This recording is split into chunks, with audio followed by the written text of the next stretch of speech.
Yefomina. Ade. Oh, Boko. Menim, I didn't see you at the stadium, but I know that you follow proceedings, know how Congress na quite. It puts it together. What would you say? Oh, it was interesting. A number of things were said and done. The coming weeks and months will be interesting.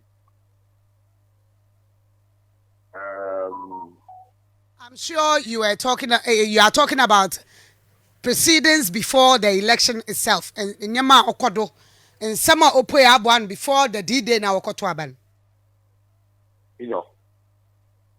One of them, you tape Oba Abuano,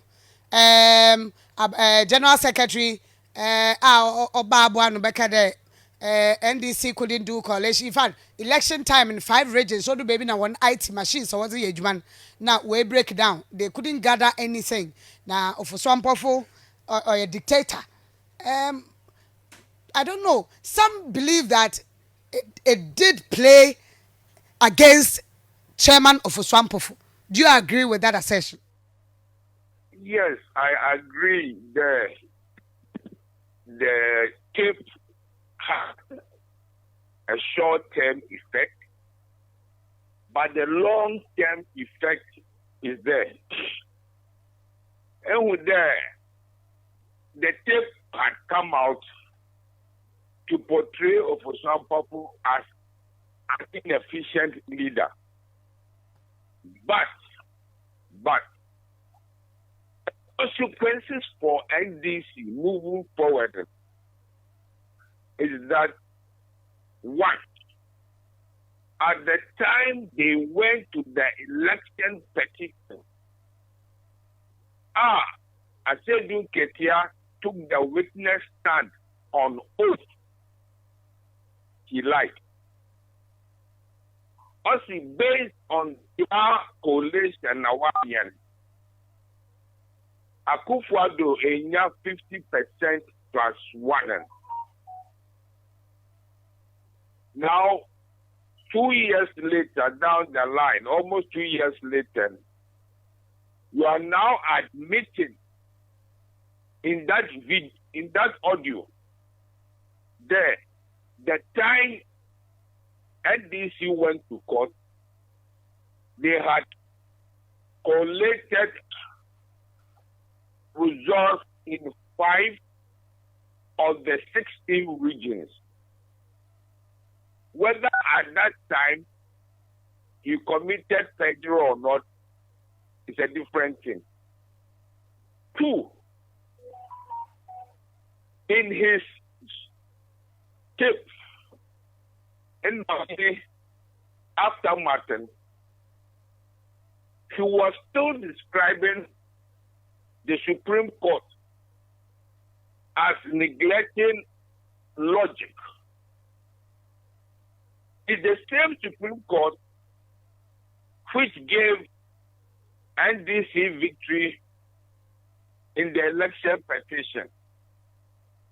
So if 2024, there is a similar situation, and the Supreme Court, for example, rules against NDC, will he accept the results?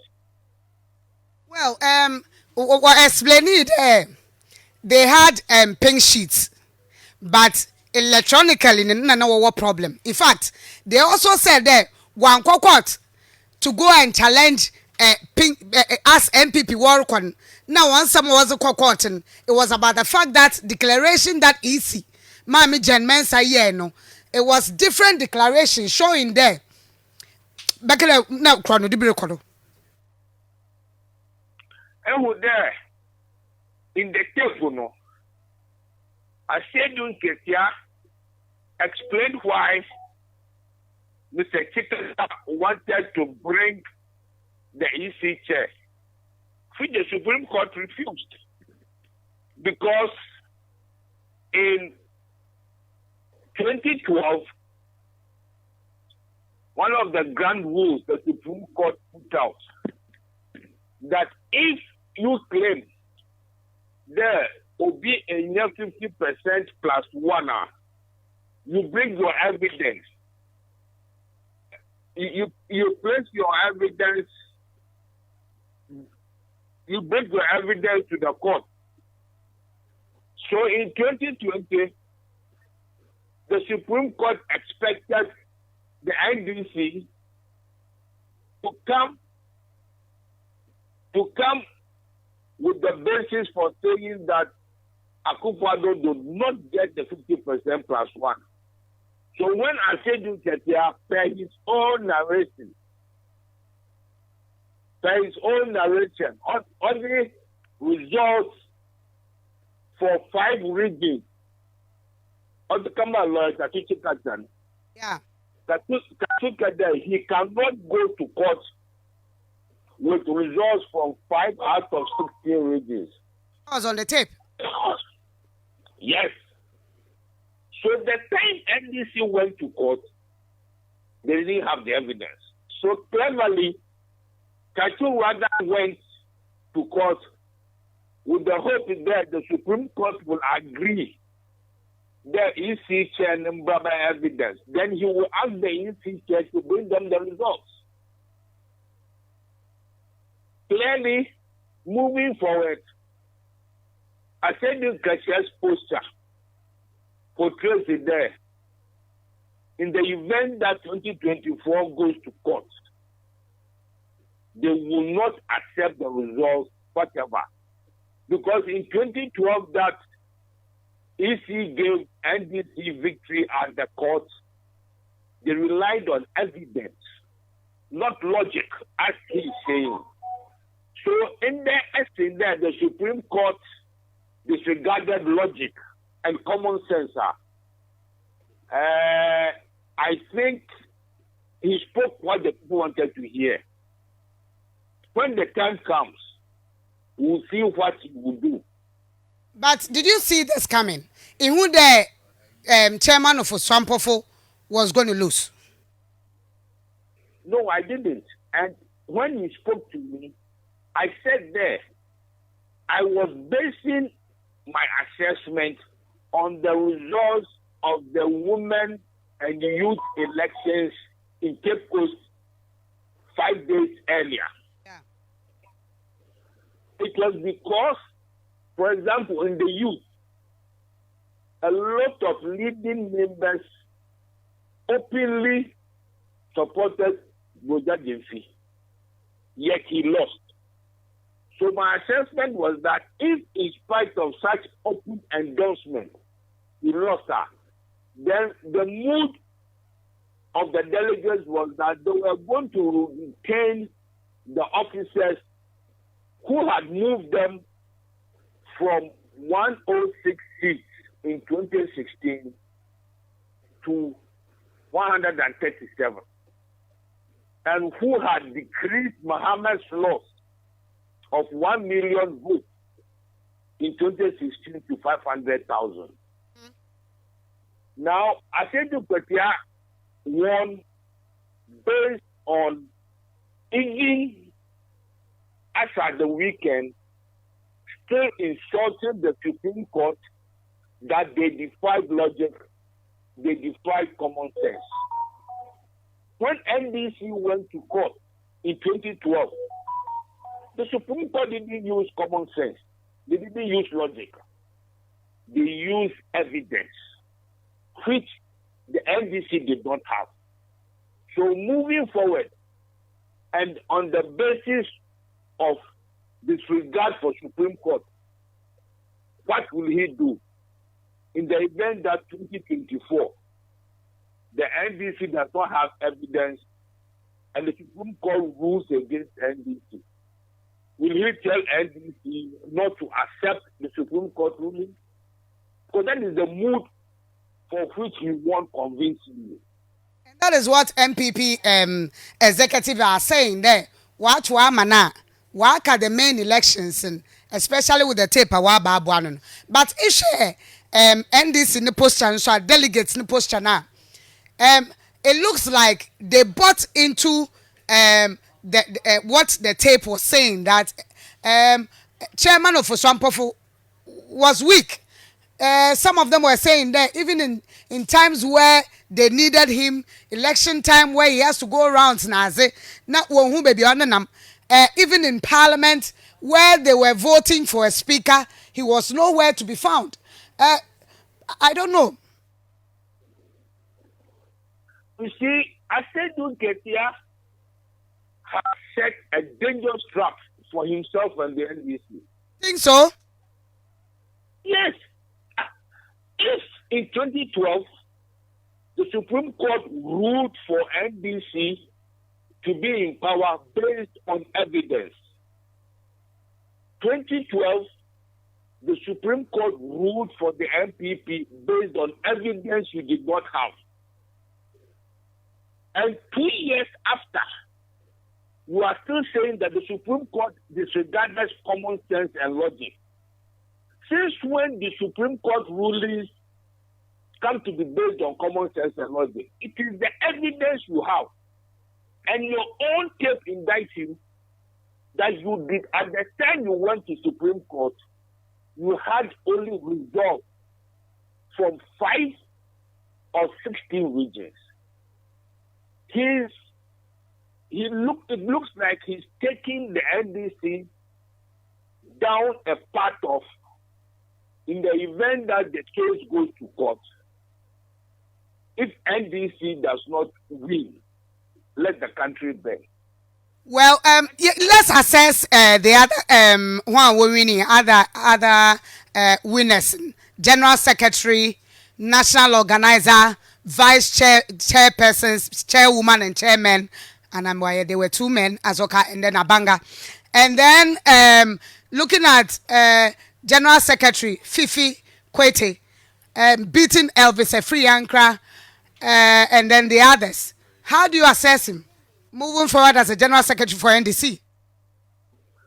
I think that one of the things that helped Fifi was part of his campaign. You know that between NDC and MPP, for MPP, for example, most of the delegates are from Ashanti and Eastern. And for NDC, most of the delegates are from the Volta and Northern regions. One of the bases for his campaign, which many of the delegates votes, was that he needed to be voted for so that there can be a representation from the Volta region among the top executives. And I think that it was good for the NDC and the party. That was one of the reasons for his victory. Fifi Kwete also speaks the language of Asedu Ketia. I hope that the NDC will not be lured into false complacency that come 2024 in the event that there is a court case. The NDC will have to win by all means.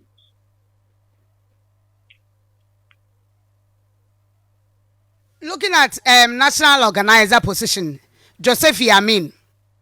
Isn't it compare Kofi Adams Akamba?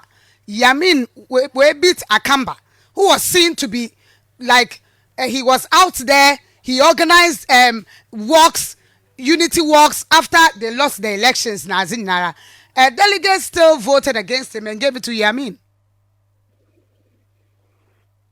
Yes, I think that Yamin also spoke the last. You see, the leadership of the NDC since 2020, some of them have put the NDC in denial that they lost the elections. They still think that they won and the Supreme Court ruled against them.